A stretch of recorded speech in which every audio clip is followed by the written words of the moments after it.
plaque. Bishop Wilson shook Jackie's hand, then gave him the award.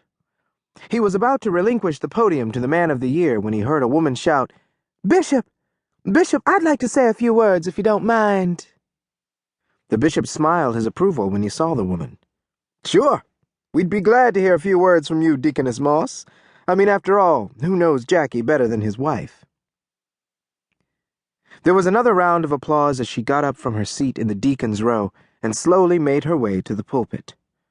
She was a good-looking, brown-skinned woman in her mid-40s and had been married to Jackie, her college sweetheart, for almost 20 years. Approaching the pulpit, she shook the bishop's hand before stepping up to the podium and adjusting the microphone. "Hello. As you know, my name is Deaconess Eleanor Moss, and you've bestowed the honor of Man of the Year on my husband." She turned to give Jackie a look of contempt, then turned back to the crowd to deliver totally unexpected words. "I'm sorry to say it, but you have made a grave mistake in giving him this award. Unfortunately, my husband is not the man you think he is, and he is definitely not the man I thought he was. Not anywhere close to it." Members of the congregation started squirming in their seats. Some were reacting to the uncomfortable awkwardness of the situation, while others were eagerly anticipating some juicy drama getting ready to take place. Realizing that things weren't going exactly as planned, Bishop Wilson turned to Jackie and mouthed, "What is she talking about?" Jackie shrugged his shoulders, looking dumbfounded. It was obvious he was as clueless as everyone else about his wife's strange behavior. The two men stood by helplessly as she continued the speech that would destroy all the good feelings Bishop Wilson had created with his Father's Day sermon. "I know this is going to be hard for many of you to believe, but trust me, it was even harder for me. I've been married to this man for 20 years. She took a breath and straightened her back, as if what she was about to say required all of her strength. Then she delivered the final blow. "But I think you should all know, my husband is a homosexual." It was as if her words sucked all the air out of the room.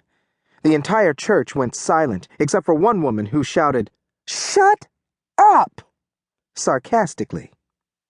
At this time, Eleanor's two best friends, Lisa May and Kathy, began handing out quarter-inch thick Xeroxed pamphlets down each row, beginning in the back of the church.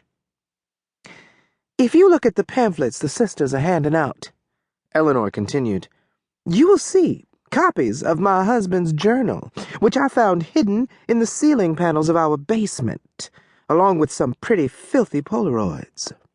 I'm sorry I could not furnish originals, but I need them for my divorce.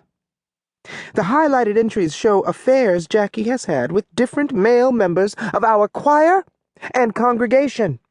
You will see names, dates, times, personal comments in some cases, and even preferred activities.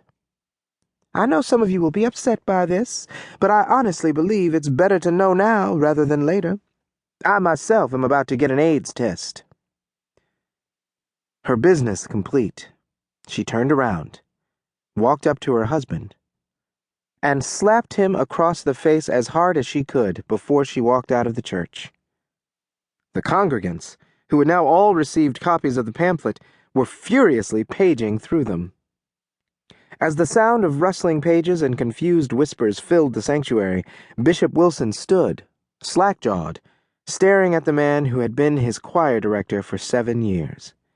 He'd heard rumors over the years about Jackie, but he figured those spreading the gossip were just jealous and catering to the stereotype of a gay choir director. Never once did he think the rumors might actually be accurate. Now he had to ask the question, "My God, man, is this true?" Jackie didn't answer. He simply turned toward the door by the side of the pulpit. Bishop Wilson followed his gaze and watched 4 male choir members sneaking out of their seats, headed toward an exit. 2 of them were active members of the church, proud family men.